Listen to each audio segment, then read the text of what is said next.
Long ago, a young girl named Sedna, who was part of an Inuit tribe on the island now known as Greenland, was becoming frustrated with her father. Sedna, you must marry, he told her. I've presented you with many fine men now, but you continue to refuse them. Can't you decide on one? But Sedna had been far from impressed by her father's suggestions. I don't like any of them. I'll find my own man to marry, she said.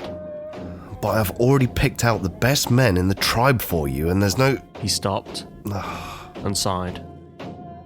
She had already left without letting him finish. The next day, Sedna approached her father with a huge smile on her face. You'll be happy to hear that I found myself a husband, she told him. Despite not choosing one of the suitors he had chosen for her, he was relieved to hear that she would finally marry. This makes me very happy. When can I meet this man? Right now, she responded and gave out a whistle. Her father was flabbergasted when he saw the creature that scampered towards them. Sedna, you cannot marry a dog, he exclaimed. Why not? She asked. You must marry a man. He was becoming exasperated with his daughter's behaviour. Well, it's too late. We're already married. I would like to introduce you to my new husband, father. Anger swelled up in him. He grabbed hold of her, dragged her to his boat, and threw her in it. What are you doing? She asked him, as he rowed them out to sea. He did not respond and rowed out further. Father, answer me. He stood up. You will not bring shame to this family anymore. And he pushed his daughter overboard. Sedna splashed in the water and managed to grab hold of the side of the boat. Help! She pleaded, and she attempted to cling on and climb.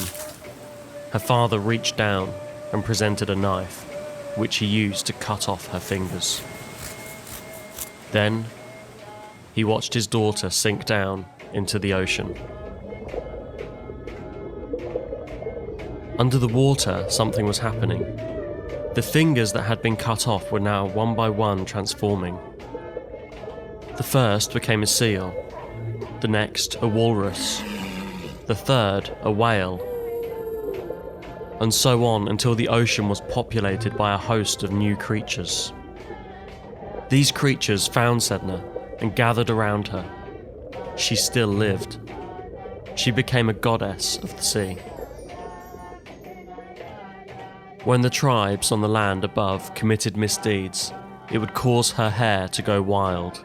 It would become dirty and tangled, ensnaring seals and other creatures. This would enrage her. She would also think of the way she was treated by her own father. She would conjure up storms and violent waves as punishment.